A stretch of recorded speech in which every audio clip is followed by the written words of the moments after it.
Hi ma'am, video siu yang biriba ma'am phuna pu channel asigi ma khadigi tram nokcha bolona na ikong na khuramjari ma'am asigi magic sidi ma'am mamangda comment yam lakhiba views yam lakhiba ado comment da tutorial to birakte na yam warau gi ba ko ado warau bodo ngasidi ai tutorial to jarage anu bo sahina lakhoisda ma'am da khusin jarage ado ma'am video se loy phog yang view yam phajaba magic ni ma'am aina tutorial sungtong to duje kai no di phajaba dagi aina atopa street mafam street kumba kai gumata chakpa matamda so unna bagi damukta thamjaba magic ne ba ko ado ngasidi ma'am ai ma'am da dum khutsin najarage anu bo sahina lakpada ma'am jo haiminarji magic to ai hana ma'am da so torogo chage ado ga ai tutorial dom to jage dudi ma'am ngasigi video se ma'am sponsor to birakpa application tangi matangda ma'am da kitang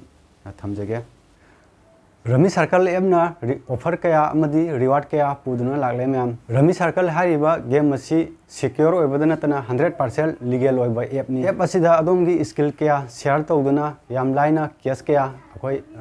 earn tawba yai Rami Circle app asi secure oibadana tana 100% safe oiba app ni app asida mioi crore ama henmana active oiduna lairi adom Rami Circle sanaba hitragachu yam laina application asida tamduna amadi hairaba matungda application asida sanaduna adom yamlaina cash kaya tanba yai app asida save oina e-pay deposit haibadi credit card debit card paytm phone pay na singba singdagi yamlaina deposit tawduna first deposit ta adom lising ani gi welcome bonus fangbigani Rami Circle asi adom gi any smartphone amada yamlaina smooth oina sanaba yai app asigi link ma'am description da yaurabani description dagi adom changbiraga click link to the click tawbiraga app asida register tawraba matung fast deposit ta adom lising ani gi welcome bonus phangbiyo aduga play tawraba matung da adom cash oina win oibe Circle haribe app asi financial gi risk ni adon adom knowledge ta adom gi risk ta sanabiyo adudi ma'am makha tarak pada ai magic to hojarage magic se ma'am na to matam du sumaina isam chamba normal kan to bigadamne kana ko ai khucha thau pairu yam nale ma'am kaino di ai samje ma'am jogging to upsan leba iru jalu rakani jogging upsan tupi to upsan ko inge ba yamna delhi do jik yam inge aduna tupi guma jogging mu samji setting adun sumainu kai lere ma'am ni yeng do ro biramani anyway kam khanbi gano ma'am ado si magic show jarge si ma'am no jik yeng ba matam si normal card oire ko ma'am si haidi loina khetna ba card oire ko adu sumaina ma'am na to ba matam du sumaina normal card an to bi dine ba aduga mangda leriba angang ida ina swana adomju audience amada swan thadaraga stop hand ga lephan doine ba mana ha stop ar pom da lepaga akoina card se adugi card to khan doine ba ko haidi random moina hai tare no ko haidi aina khan bana ta ba ko adudi abia manangna aina swana kap ko matam da swana thadara ko matam da any form da stop haro ko hoji me amadudi stop sida ko me stop sida hare ko sigi card se me am mun yang bihoro ko sija sigi card se me am na phajana yang bihoro haidi remind toro thambiyoro ma'am injanggal thambiyoro do si jaina swana sida thadarani ko ma'am si swan thadaraga si card se amuk tos khai do ne ba shuffle to do ne ko tongan tongana haidi leidana ma'am na marak ta hapsan ga aina shuffle phajana to do ne ba rom na to matam shuffle phajana to to piyo ma'am mangda ko do shuffle je aina dum to jare mi leitamina ko mingon to hon gi chai ko ma'am adi shuffle to phajana to khairan gi jai ba to khaira matung da ma'am sigi aina ngasadi sida lik am si ko ma'am ju ubirangoni ko do sigi lik sida aina puthola ge ba aina di uhaudre ba ka to aina di puthokpa ngamroi ba ko ma je aigi magic ki lik ha tare ni ko but na wai tak ado mangon da puthola ge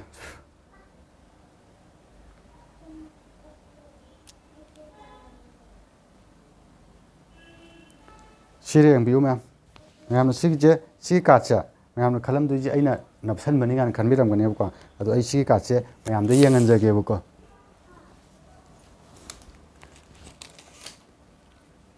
sigi ka che ma'am na kogi aina napsan bana sadi ko che ana yong futlaga le ramani ko ma che da ana futlaga le ko sigi tutorial je ma'am ai tok jarage video se lo phog yang biu ma'am tutorial do ma'am punna yang minaraji ngasai card aina likta puthorapado likto silere ko ma'am sigi ja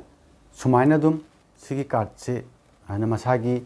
gimmick ki card ni ko ma'am si normal card nate ma'am da sum phajana ba han bagi oina sum ma'am da phajana ba naina normal card ni haibo ni normal card nate ma'am si je masana dum sumaina hutlaga yaujaba lik card ne ba sumaina likta dum hutlaga dum laksaba card ne ba ko C card से सुमाइना को सीजे सिदुम हुली को ma'am सुमाइना हो अदुम सुमाइना हुलगा लाग पोनेबा अदु सीजे अखोइना ख्वाइ फास्ट सेटिंग जे सुमाइना सीजे सिने मनिंग द को सिने मनिंग द थम्बिग्रानी सुमाइना को अदुगा मथंग द नेक्स्ट ता सिगी यंजिन गुलाम जे सिगी कार्ड से सिदा सुमाइना लिप मतेक अमा हापे हुले को अदु हुल कान मनिंग द मैग्नेट सिगी मनिंग सिदा मैग्नेट ने को याव जे मैम सिगी कार्ड सिमा को सि मनिंग द अमा लेगरे सिदा अमा लेरे को सिम लेरे को अदुगा सिदैदगी अमुक सी कार्ड सिना अमुक कनो अमनेबा डेक अमनेबा पुरा को सिदैदगी अखोइना सिगी यंजिन गुलाम जे अमुक लौथोकपिरनेबा को सिदा यंजिन गुलाम अमु यावरिबा डेक अमनिना को अदुगा सिगी कार्ड अनि जे स्वाइना लोलगा थम्बिरोबा को हाइदि फोर्स तौबगी स्टाइल जे मैमगी हैनबी मोंगदा दम तौबियोबा को आई हैनबी स्टाइल दने बाय तौदोजिना सुमाइना सी कार्ड अनि जे सुमाइना सिगी मैग्नेट यावबजिना मथक्ता अदुगा सिगी मैग्नेट यावदबजिना मखादा सुमाइना को सिगा से लोनरा पाइबिरोबा सि लोनरा पाइरगा अदु मयाम मांगनु सफल तौगा सुमाइना तौबियोबा को सुमाइना दम तौबियोबा सफल तौगा को अदुगा कछु काइदेबा को अदुगा सुमाइना पाइबिरनी पाइबिरकांदा सि कार्ड से खितंग थेक्पि होबा को थेक्पि होरो अदुगा सिगी कार्ड सिगी लिंक आई डिस्क्रिप्शन दा हापचरके को मैम अमेज़न दगी अदुम पाम्बिरगदी बाय तौबियो आई डिस्क्रिप्शन दा लिंक हापचरबनी को सिगी कार्ड प्लस सेटअप सिगी अदो सिजे मैम सुमाइना थादरको मतमदा एनी हमदा स्टॉप हारवायगा अहानबदा तप थादबिरनी को तप थादबिरगा ngसाई कइनो हाकंदा अखोइना सिदैदा सिगी लोक अम लैबनिना सिदैदा सोयदना पनगनेबा को मैम सिगी मखाइदा सि हापा मतमदा सिगी लोक सि योरको मतमदा अखोइ खंगनेबा सि योरे हाबिजे अदुना अहानबदा तपना थादरमगा मान स्टॉप हारको मतंगदा खंगा थादगा लोरेबा साना को खंगा थादगी मतमदा अखोइगी सिदैदा लोक अम लैरे अदुगा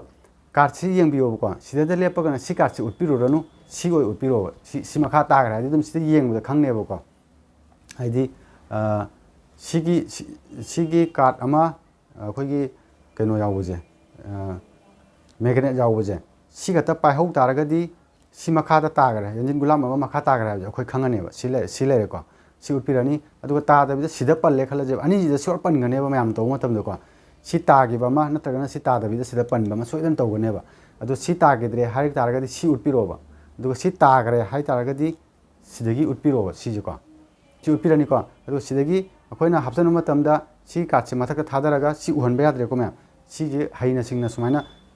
सुमाइना तौरगा सिदगी सुमाइना सि लौथोकपियोरगा सि मखादा हापसन बिगरो हाइदि सि कार्ड से मथक पुखटपिरोबा को सिजे सि मथक पुखटपिरनी अदुगा सफल तौबिरो सुमाइना तौबिबे याबे को सुमाइना से मथक थम्बिना होनबिगदब को अदुगा सि होनबे यादे को मैम सफल तौरजु सुमाइना सि कुचिन पायदा अदुनानी मैम आइना लोंग तौजु कसु काइदेदना को हाइदि सुमाइना तौजु कसु काइदेदना अदुगा उपना तौगे हागना सि खुचे अदुम पाइबिगदब को सुमाइना सि खुचे पाइबिरगा सि पुखलागा याम थुना को सुमाइना सि याम थुना सिदा उनि हारगजु मैम लोंगगा तौबियोबा को सफल तौग मतम साना लोंगगा कसु काइदेदना खंगोयदना को लोंगा तौबिरनी अदुगा सिगी लिक्सिदा मैमना को सुमाइना सिदा नपकपनेबा को सिदा नपा मतुंगदा सिगी लिक्सि मैम नप्पा नते को हार सिदगी सि पारगा सि चिंगजलानी दा सिदा सि चिंगजलागा सि ngसाइगी अमा मनिंगदु पुथोरपनेबा मैम को सुमाइना सिनिको मैम मैजिक से डिस्क्रिप्शन बॉक्स दा लिंक यावरबनी ma'am link to the click तौबिरगा रजिस्टर तौबिरबा मतुंगदा हानबा डिपॉजिट ता लिसिंग अनिगी बोनस सु फंगबियो अदुदि मैम ngसिगिदि मतंग से लोसनजरगे मैम वीडियो से नुंगारगदि लाइक तौबिरमु अनौबु सिंगनाउ सिंगना सब्सक्राइब तौबिरमु आइगी 10K वोदा मतंग फंगबियो ngसिगिदि मतंग से लोसनजरगे मैम याइ फरे।